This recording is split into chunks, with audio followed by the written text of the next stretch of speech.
Welcome to chess, ladies and gentlemen. I appreciate you guys very much for stopping by. For those of you that are very observant, my chess legend down here, Akiba Rubinstein, I did have a typo on like 5 or 6 videos that showed, it was showing that he was scheduled to play Emmanuel Lasker in the World Championships, but 1914 he was unable to because of World War One. But it did say World War II. And that is a typo. That is something that you can't fix. If it's a thumbnail, you can always like redo another thumbnail and place it like over the video because it's just a picture. But a video, it's not. You're not able to do that. So, yeah, there's no way to fix it. You basically just have to scrap the video and re-record it, which I'm not doing. So it's a minor thing that maybe some people might notice, they might not. But I did pin my guy's comment about it, and I appreciate you very much for taking, for noticing the little details and stuff, because I do have an entire layout for everybody to see certain things. I got my little Astros and Rockets stuff. I got my little information and my donation stuff. So, feel free to take advantage of that. And just anybody who's donated, and I like to put a little chess legend. That's my own little spin on everything, just kind of as a way for people to kind of get educated about, chess history.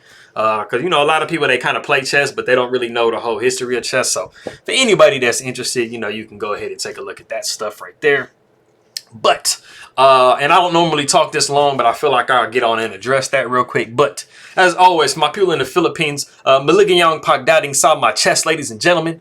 Mabuhay to you, kamusta na, masaya kong makita kang muli. Appreciate you guys very much for stopping by and taking a look at my stuff. Anybody who is coming from France, I will say bonjour to you. Let me see. Bon appetit déjeuner. Ça me fait plaisir de te voir, mes amis. Merci beaucoup. Comment ça va? Comment allez-vous? Appreciate you guys very much for coming by. Anybody who is coming from Norway, I will say God Morgan to you. Tusen tak. I learned how to say, I think, how are you? But I forgot how to say that. Yeah, I think I put it, I don't know where I put it at. I put it somewhere. I figured out how to say like, how are you or something. Maybe something, I don't know. I think that was another language. I'm getting it mixed up. But anyway, I appreciate you guys very much. Everybody from around the world that's coming and taking a look at my stuff. I will try to keep this short and sweet for you. So if you guys are ready to go, let's take a look and see what we have for this game. Make sure my volume is up. Yep, I actually did that this time.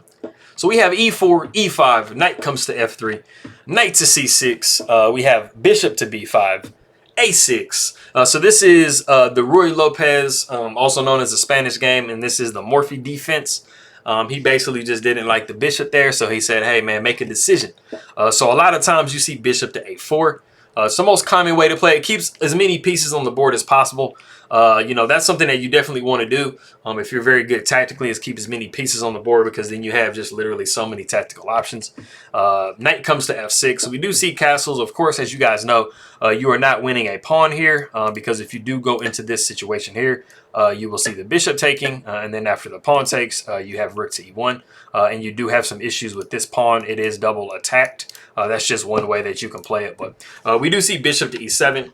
Rook comes to e1. Once the king is blocked in this position, and especially once it castles, that little situation is no longer relevant. So we do have b5 blocking the bishop's ability to capture this knight.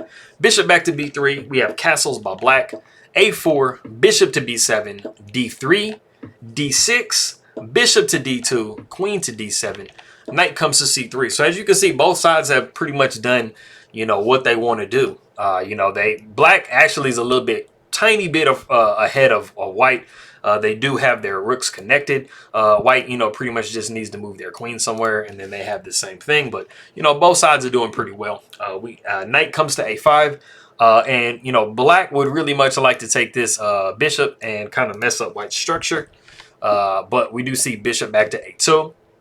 c5 comes, knight back to e2, knight comes to c6. We have knight to g3. And so this position has been seen before in this particular spot. But we do have d5, which is the novelty of the game as of now. If we back up, we have actually seen g6 in this position instead of d5. The last time this was seen was 1967. So what, 54 years ago was the last time this position has been seen, where we have seen G6. So it's been quite a while since we've seen this exact position. But like I said, we do have D5. Pawn takes D5, knight takes D5, and we have C3. This is a very safe type of move. You definitely don't have you have a possibility of taking a pawn here, but to let you know, black does get the pawn back. If you guys were wondering why you don't take on E5, you definitely can. So you would actually have knight takes E5, knight takes E5, rook would take E5, and then you'd actually have bishop to F6, and that's where C3, the relevance of C3 comes into play, because you do have this pawn that's kind of vulnerable. So once the rook moves, probably something like rook to H5, you would be taking on B2, and I mean it's still fairly even for both sides. But it takes you a minute to get that pawn back, but you do ultimately get the pawn back, and so that's why we do see C3. Rook A comes to D8, pawn takes B5, pawn takes B5, and then you have knight takes E5 now. And as you can see, the position is a little bit different because now you kind of have the little structure, so you don't have to worry about the bishop coming to F6. Knight takes E5, rook takes E5, bishop comes to D6 instead, and then rook comes back down to E1. And we do have knight to F4. And I mean, the position is very even. But white does have a pawn in the position that you guys see now. So they actually are doing, slightly better as far as material goes. But like I said, the computer, of course, is like, hey, man, everything is exactly even. Even though, as a human, you're looking like, oh, I got a pawn. So, I mean, sometimes that does weigh psychologically on people when you're either down a pawn or up a pawn, even though the computer might say that the position is, completely equal. I think it's a nice thing psychologically to have extra material than somebody. Because we all are humans at the end of the day. So, bishop takes on F4. Bishop takes F4. We have knight over to E4. Queen comes over to C7, and we do have G3. And this is a move. This is a move in the position. But one thing you have to be very careful of is the fact that you have dark square, or you have light squares around your king, and your light square bishop is all the way over here. And then also you have a fan-kettled bishop over here, and then you have the queen's ability to come to C6. So you definitely have to be very careful when you make these types of weakening moves around your king, when the opponent has that much firepower aimed at your king side. So this definitely does take some finesse to play. So bishop comes back to E5, and now we have F4, and this just cements the weaknesses that white has in their position. Like I said, you have all of these light squares that are available, to kind of attack and drop some pieces in on as black. And you see Magnus Carlsen starts to take advantage of that immediately. So after we see bishop to D6, we have queen to H5. Queen comes down to C6, and you guys can see now this checkmate situation. It takes a little bit of finesse. It definitely does. So we have, and now white has to actually start making some type of defensive move. So queen to H3 is the first defensive move that white makes. We have C4, and this is just simply trying to undermine the protection of this knight. So D4 comes. We see rook D to E8, and now we have, we have a nice little attack going on this knight. We do have some heat going on. So D5 comes, and it has a nice idea behind it. It kind of makes you think am I able to take this? Am I able to take this pawn safely with the queen? Now, if we back up here, though, instead of rook D to E8, F5 was actually really juicy. And it's just, you have you have a really nasty situation coming on down here on H1.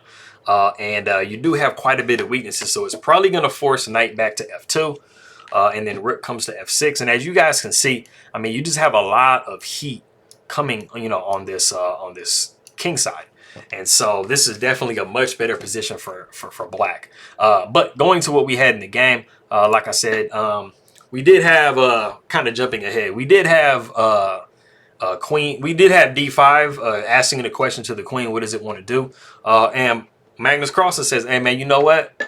Forget all of that. I'm taking the pawn anyway. So we do actually have rook A to D1. And this actually looks kind of iffy for black. I'm not going to lie to you. You know, because not only do you have this knight here attacking this bishop, you also have this rook x-raying through the queen attacking the bishop.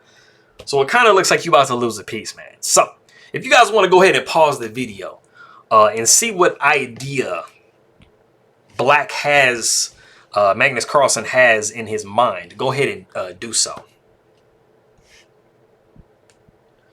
All right, cool. So Magnus Carlsen basically just says, man, I don't care about all that. And I don't care about my queen. You can have it. So he actually takes on e4 with the rook. So rook takes e4. And this is like a super bold decision because this position isn't necessarily just one for Black. It's actually still fairly equal for both sides. This is just a really, really bold way. A lot of times when you give your queen up, at least you have like, you know, like some advantage that you've gotten from giving your queen up. You know, you have like a mating situation coming up, or you just have so much like material against, you know, your opponent's queen. But this is actually a situation where, I mean, it's fairly equal, you know. So rook takes d5. We see rook takes e1 with check. King comes to f2. And then we have rook f to e8.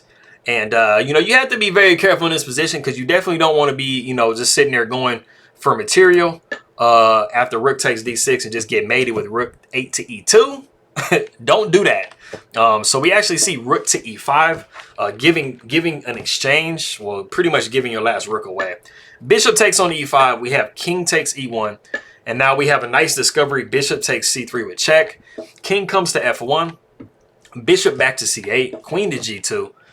Bishop to f5, and we have queen to d5. And like I said, the computer, I mean, you know, you guys know the computer is crazy. The computer is literally like, hey, man, everything is pretty equal. Like, I mean, neither side is winning, but it's just like visually as a human, it just kind of looks like just like such a crazy imbalanced situation. So bishop comes back to e6, trying to get a tempo on the, trying to get a tempo on the queen, and we actually do see queen to c5. But if we actually back up just one more time, if you did become materialistic as well in this position, you know, you would actually be in a tough spot because after pawn takes c3, you would actually see bishop to d3 with check. King would be forced over. You can either come up to f2 immediately or get forced up there after rook to e1 with check. King would come back up to f2, and then you'd have rook to e2 with check.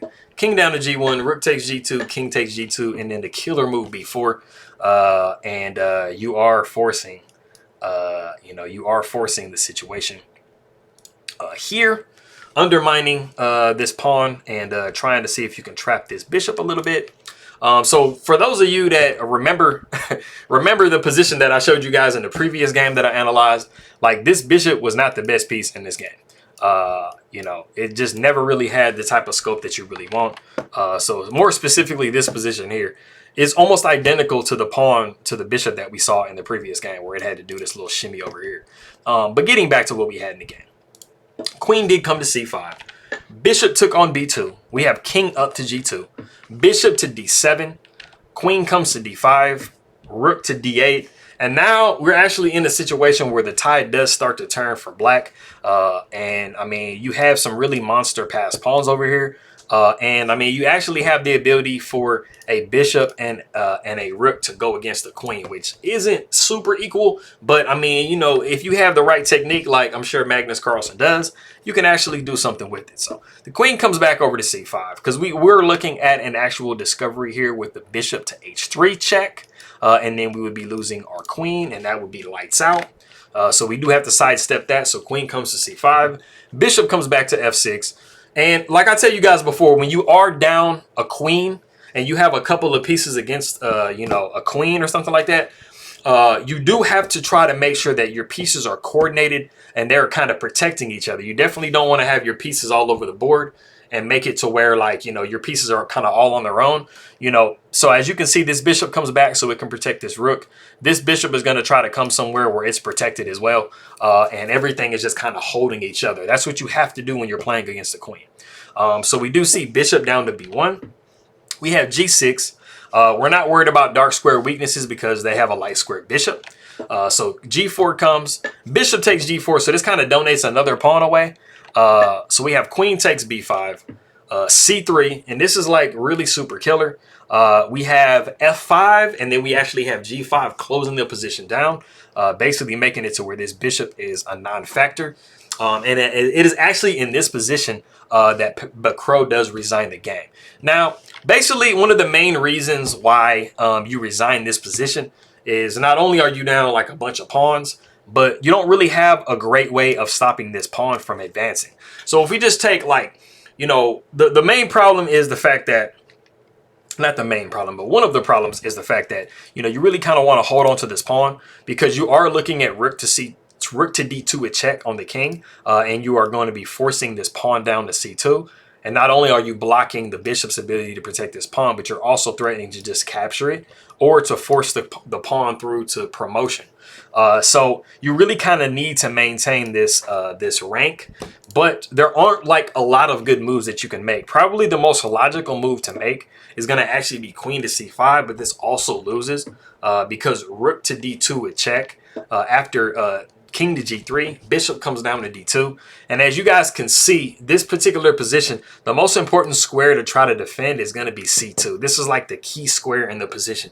But there really isn't a good way to hold on to it because you have more pieces that are capable of defending than you have the ability to attack as white. And I mean, the only really other square that you can legitimately go to is queen to a5. But as you can see, this doesn't do anything to hold on to this square at all. So that's the main issue that you have with this position. So, you know, you would have after rook to d2 with check, king comes to g3, bishop down to d1, queen to c8 with check, but the king always has the ability to step to g7 because of this luff that was created earlier. And also, like I said, white does not have a dark squared bishop, and they don't have a knight. They don't have any piece that can influence this square, so the king is completely safe, and everything is just held together pretty well. So you're going to end up losing a piece after c2, and it is just not, there's just nothing that you can do to fight against the situation. So it's a really, really nice queen sacrifice. And let me see. I don't, man, I want to put I want to make the what is it called? The title something about a queen, but I don't know. I feel like that would give away the answer. Maybe it won't. I don't know. There might still be some people that won't get the pause the video section if I make the. I think it'd be kind of catchy to put like some type of queen situation going on, just like a Gad Matter does. Anyways, I appreciate everybody very much for stopping by. Maraming salamat po sa nanonood ng aking mga video. And mabuting pagbati. Congratulations for your Filipino weightlifter that did win gold for you guys in the Olympics for the very first time ever. So congrats on that. For anybody who is coming from France, merci beaucoup, mes amis. And hopefully everything is good. And I think it's probably nighttime, so bonsoir. And for anybody who is coming from Norway, I would say tusen takk. Appreciate you guys very much, and I will see you next time.